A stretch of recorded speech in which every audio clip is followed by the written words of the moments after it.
தந்தை மகன் தூய ஆவியின் பேராலே ஆமேன். நீதித்தலைவர்கள் நூலிலிருந்து வாசகம். அதிகாரம் 17.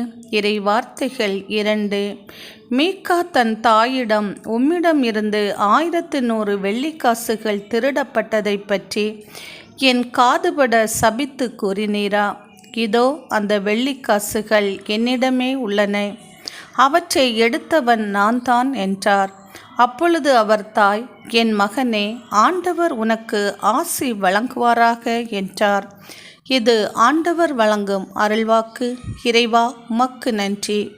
தாயினும் மேலாக எம்மை அன்பு செய்கின்றவரே, உம்மை ஸ்தோத்தரிக்கின்றோம்.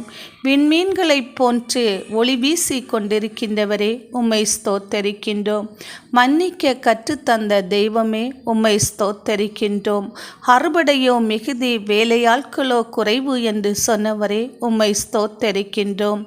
கடல் நீரை கையில் வைத்திருக்கிறவரே, உம்மை ஸ்தோத்தரிக்கிறோம். இயற்கையும் உமக்கு கீழ்ப்படுகிறதே, அதற்காக உமக்கு ஸ்தோத்திரம் ஸ்தோத்திரம். தேவாதி தேவனே, இன்றைய இறை வார்த்தைக்காக உமக்கு ஸ்தோத்திரம்.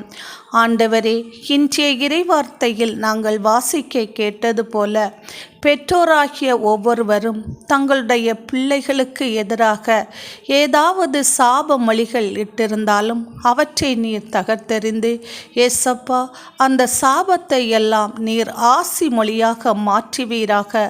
தேவையின்றி போடப்பட்ட சாபம் சிட்டுக்குருவியைப் போல பறந்து செல்லும் என்ற வேத வார்த்தையின்படி எல்லா சாபங்களையும் தகர்த்தெறிந்து ஆசீர்வாதம் மட்டும் ஒவ்வொரு பிள்ளைகளுக்கும் நிலைத்து நிற்கிற கிருபைகளுக்காகவும் உமக்கு கோடான கோடி நன்றி செலுத்தி இயேசு கிறிஸ்துவின் நாமத்தினாலே நான் செபிக்கிறேன் பிதாவே.